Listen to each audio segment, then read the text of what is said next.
Bonjour à tous, bienvenue dans Tout un monde, votre rendez-vous hebdomadaire avec les acteurs de l'actualité. On va parler du rapport de l'ONU sur la guerre à Gaza, du salon du Bourget et de la course à la Maison-Blanche. Et voici, comme chaque semaine, en quelques secondes, le bilan de 7 jours d'infos.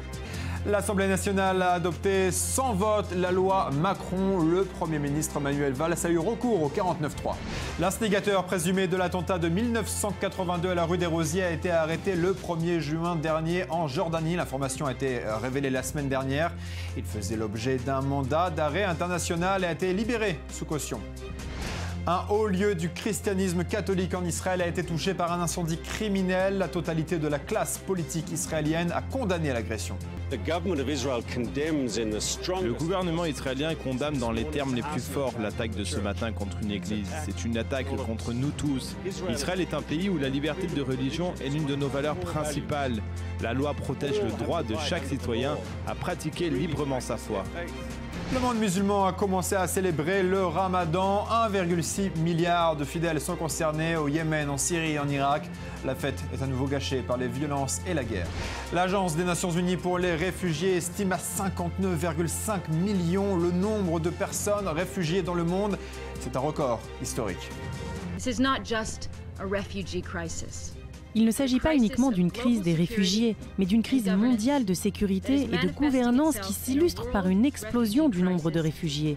Nous assistons à des déplacements massifs de population. This is a time we are living at a time of mass displacement. Avi Pazner, bonjour. Bonjour. Merci beaucoup d'être avec nous. Vous êtes ancien ambassadeur d'Israël et je vous ai demandé de venir cette semaine pour parler du rapport de l'ONU sur la guerre à Gaza parce que vous avez eu déjà à gérer ce genre de situation dans le passé ou des situations en tout cas similaires, notamment en 2009 après l'opération Plomb durci. C'était une opération militaire israélienne très longue dans la bande de Gaza qui avait également compris une phase terrestre, donc comme l'été dernier. Et à l'époque, il y avait eu le rapport Goldstone qui avait violemment critiqué l'État d'Israël et ses actions. Comment on gère ce genre de situation? Bien, premièrement, en essayant de donner de vraies réponses aux accusations, parce que beaucoup de ces accusations ne sont pas fondées du tout. Mais là, nous avons un problème, parce que dans les deux cas, nous avons décidé de ne pas coopérer avec les commissions d'enquête. C'était une bonne décision de ne pas coopérer. Voilà, alors, il y a une différence. Dans le premier cas, je crois que c'est pas avec Goldstone, je crois que ce n'était pas une bonne décision. Parce que Goldstone était connu pour avoir une attitude positive envers Israël, même si il devait critiquer certains aspects de notre politique ou de ce que nous avons fait. Nous avions quand même affaire avec quelqu'un qui avait un fond de bienveillance, ok? Et nous avons décidé de le boycotter. Donc Israël a fait une erreur à ce moment-là. À ce moment-là, Israël a fait une erreur. Et nous avons été accablés par Goldstone et son équipe. Mais 6 mois plus tard, ou 5 mois plus tard, Goldstone a désavoué son propre rapport en disant que s'il avait su alors tout ce qu'il sait maintenant, il n'aurait pas écrit ce rapport comme ça. Oui, mais les dégâts dans la communication sont déjà faits. Lorsque le rapport est publié, 6 mois après, vient écouter le dégât est fait à 99%. OK? Il y a Alors, qu'est-ce qu'il a fait? Il a écrit un article dans le Washington Post. Pourquoi dans le Washington Post? Parce qu'il voulait l'écrire dans le New York Times, qui a une diffusion plus grande. Le New York Times n'a pas voulu accepter l'article de Goldstone. Vous vous rendez compte, je vous dis ça parce que vous dites que le dégât a été fait. À quel point le dégât a été fait que le plus grand journal américain n'a même pas accepté de rectifier, ces positions de Goldstone. Alors, restons sur le parallèle entre les deux opérations, celle de 2008-2009, l'hiver de 2008, début 2009, et celle de l'été 2014. Les deux ont concerné Israël et le Hamas. Ouais. Est-ce que vous pensez que quelque chose a évolué entre 2009 et 2014 dans l'opinion publique internationale, dans la perception du Hamas? Pas seulement dans la perception du Hamas. J'aimerais vous rappeler quelque chose. Quand nous avons fait l'opération Plomb durci, en 2008-2009, il y avait un processus de paix entre nous et les Palestiniens, très avancé. Entre le gouvernement Olmert et Olmert, pas seulement Olmert, personnellement avec Mahmoud Abbas, ils se voyaient à Jérusalem, ils se parlaient. Et à la fin de ce conflit, vous savez ce qui s'est passé? Il y a 5 chefs d'État européens qui sont venus ici pour dire leur solidarité. Sarkozy, Merkel, Berlusconi, l'Espagnol, je crois, Cameroun, ils sont venus ici. Donc l'atmosphère... Pour féliciter Israël d'avoir stoppé la guerre également. C'est ça la grande différence entre l'opération de 2009 et ce qui s'est passé l'été dernier. Vous êtes en train de dire que la guerre de 2014 a isolé Israël alors que celle de 2009... Absolument. Et la raison, c'est parce qu'il n'y a pas, pour l'instant, de processus de paix crédible. S'il y avait eu un processus de paix crédible, même avec tout ce qu'il y a eu, il y a eu malheureusement beaucoup de morts du côté israélien et du côté palestinien, plus évidemment du côté des Palestiniens, mais cela aurait pu être mis en perspective s'il y avait au même temps un processus de paix crédible. Nous ne parlons pas maintenant seulement de ce qui se passe entre nous et le Hamas, nous parlons de ce qui se passe sur la scène de l'opinion internationale, avec ce rapport qui est né, je dois dire, qui est né d'une façon honteuse. Parce que quand la décision a été prise à Genève par la Commission des droits de l'homme, on a dit... Qui était même critiquable par sa constitution. Absolument. Il faut vérifier si Israël a commis des péchés ou des crimes de guerre, pas un mot sur le Hamas. Okay? Donc déjà, ce qui a été présenté, la base, était complètement négative. Et puis, il ne faut pas oublier que c'est un ennemi d'Israël qui a été nommé à la tête de cette enquête. Il ne l'est plus. OK. Il ne l'est plus. Chabas, qui n'est plus à la tête de la Chabas ne l'est plus parce qu'il a vu qu'il aurait affaibli son cas, parce qu'il aurait été ouvert à des critiques. Nous avons un dossier sur Chabas qui va d'ici jusqu'à la fin de Yafo, sur toutes ces déclarations contre Israël, contre Netanyahou, pendant des années et des années et des années. Mais cela démontre qu'il n'y avait pas ici volonté de produire un rapport objectif. Il y avait volonté de condamner Israël. Et Israël est condamné. Évidemment qu'Israël est condamné. Et maintenant, il faut faire face à ces condamnations qui sont, pour la plupart, pour la plus grande part, dans leur énorme majorité, qui n'ont rien à voir avec la réalité. Merci beaucoup, Avi Pazner, d'avoir été avec nous. La course à la présidentielle américaine se complique de semaine en semaine avec la multiplication du nombre de candidats. On va rejoindre dans un instant Daniel Ziri à New York, mais avant cela, écoutez un extrait de l'annonce de candidature de Donald Trump. Les États-Unis sont devenus un dépotoir pour les problèmes de tout le monde. Que l'on apprécie cette information ou pas, c'est la vérité. Mesdames et messieurs,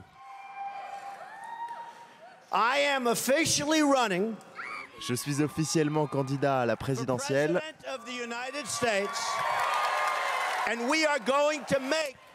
et nous allons rendre tous ensemble ce pays merveilleux à nouveau.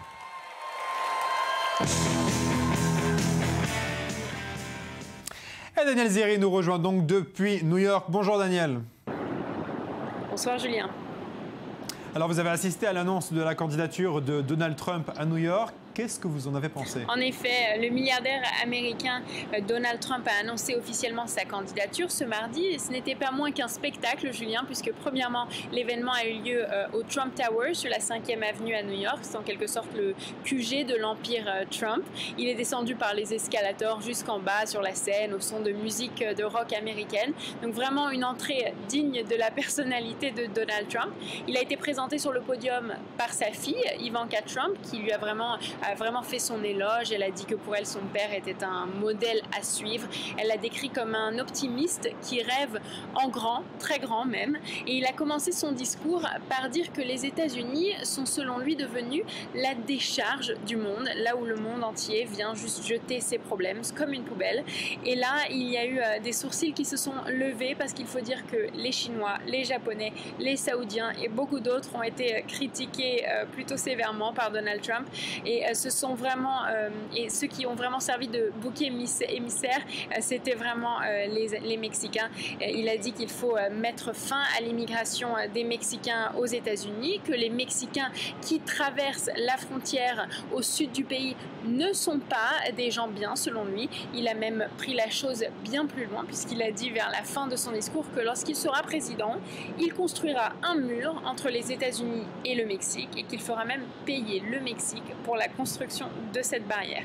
Donc des propos assez controversés, mais rien d'étonnant pour Donald Trump, on s'y attendait un peu.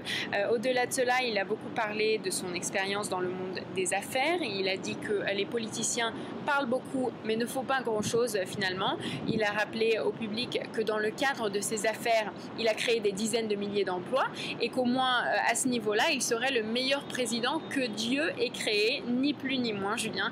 Donc vraiment, Donald Trump pense qu'il va pouvoir rendre l'Amérique grande, make America great again, comme il a dit. On verra s'il arrivera même à avoir l'opportunité d'essayer. En effet, c'est ambitieux. Autre candidature, celle de Jeb Bush. Il s'est lui aussi lancé, c'était assez original. Oui, c'est vrai que c'était plutôt original. Alors, pas de grands buildings, pas de musique, etc. L'événement de Jeb Bush s'est passé dans un gymnase, dans une école d'un quartier majoritairement cubain de Miami, en Floride. L'endroit était assez plein. On estime qu'il y avait dans les 3000 personnes présentes.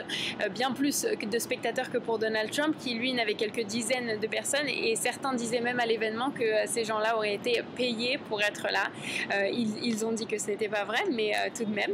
Et autre contraste avec Donald Trump, c'est qu'alors que Donald Trump s'en prend vraiment aux Mexicains, Jeb Bush, lui, a choisi une autre approche. Il a été présenté sur scène par une famille de danseurs de salsa cubains, un pasteur noir américain, une activiste pour les droits des enfants handicapés colombienne, et même son fils qui est américano-mexicain, qui s'appelle George P. Bush, un nom très original. Et dans le discours lui-même, il a promis une croissance de 4% et 19 millions de nouveaux emplois aux États-Unis. Et il a aussi beaucoup parlé de l'éducation. Et puis à un moment dans le speech, il a aussi dit quelques mots en espagnol. Donc un événement assez original qui en tout cas a marqué beaucoup de personnes et qui se différencie beaucoup de celui de Donald Trump quelques jours plus tard. Daniel, on va terminer ce tour d'horizon des candidats avec Hillary Clinton qui est de retour à New York. Oui, c'est vrai. Hillary était à New York cette semaine pour lancer sa campagne. Elle l'a fait sur Roosevelt Island, qui est pas loin d'ici, avec la vue de Manhattan derrière elle. Et Hillary Clinton voulait vraiment se présenter comme la sauveuse dont le pays a besoin. Elle a dit qu'elle va se battre contre les républicains, qu'elle va se battre pour le changement climatique, qu'elle va se battre pour renforcer les familles américaines. Donc, elle souhaite vraiment avoir l'image d'une combattante un peu dans cette élection, et peut-être aussi que c'est un moyen pour elle de dire finalement subtilement qu'elle n'est pas Barack Obama. Elle veut vraiment prendre ses distances avec lui, mais en même temps sans trop critiquer l'administration dans laquelle elle a servi pendant 4 ans. Pour l'instant, elle a plutôt évité de parler des sujets qui fâchent et des sujets les plus controversés d'Obama. Mais dans les mois à venir, c'est vrai qu'elle va devoir répondre à ceux qui se demandent vraiment en quoi elle est si différente du président actuel. Merci beaucoup Daniel. Je vous retrouve la semaine prochaine ici à Tel Aviv. Cette année encore, le Salon du Bourget a fait la une de l'actualité économique et militaire. On rejoint sur place Thierry Dubois, journaliste aéronautique. Bonjour, merci d'être avec nous. Alors, après des années d'échecs, c'est fait. La France réussit à vendre ses avions Rafale. Comment est-ce que vous l'expliquez ? Un effort combiné manifestement à la fois du constructeur qui n'a pas ménagé ses efforts et du ministre de la Défense Jean-Yves Le Drian qui a beaucoup œuvré auprès de ses homologues des pays clients dont l'Égypte et le Qatar et l'Inde pour mettre en confiance les acheteurs. C'est vraiment son maître mot, c'est mettre en confiance les acheteurs. Donc il y a à la fois vraiment le rôle du constructeur, un rôle plus technique disons et un rôle plus politique du ministre de la Défense. Est-ce qu'on peut encore dire que le Salon du Bourget est toujours le plus grand salon aérien du monde ? Oui, ça reste vraiment le plus grand salon du monde, le plus diversifié, le plus actif. C'est parfois un peu frénétique. D'ailleurs, l'activité au Salon du Bourget, c'est parfois un peu frénétique, parfois un peu frustrant parce qu'on n'arrive pas à tout voir, mais c'est en même temps vraiment l'endroit où il faut être. Il y a beaucoup d'entreprises même des petites entreprises pour qui ça représente un gros budget et qui viennent quand même exposer au Salon du Bourget. parce que c'est vraiment important d'être vu ici par les plus grosses entreprises comme Airbus, Boeing et les entreprises de défense, comme Lockheed Martin par exemple. Quel est cette année le pavillon qui a été observé de près par tout le monde? Bonne question, c'est un peu, le salon du Bourget, c'est un peu le salon, c'est là où Dassault et Airbus se sentent un peu chez eux, donc on pourrait répondre à la fois à Dassault et Airbus. Dassault notamment parce qu'ils viennent de signer de gros contrats, et Airbus oui parce qu'ils sont un peu chez eux, donc je pense qu'on peut dire Airbus et Dassault sur un pied d'égalité. Est-ce qu'on note à l'inverse de grands absents? Alors, il y a certaines entreprises effectivement qui ont choisi de ne pas venir au salon du Bourget, y compris des grosses entreprises comme le britannique BAE Systems, un américain, Northrop Grumman, un suédois, Saab, qui ont choisi effectivement de ne pas venir cette année pour des raisons qui leur sont propres. Je pense qu'ils visent des salons plus spécialisés, des salons peut-être plus spécialisés sur la défense. Merci beaucoup d'avoir répondu à nos questions depuis le salon du Bourget. C'était Le Monde de cette semaine tel que nous l'avons vu. Rendez-vous dimanche prochain. Bonne semaine à tous.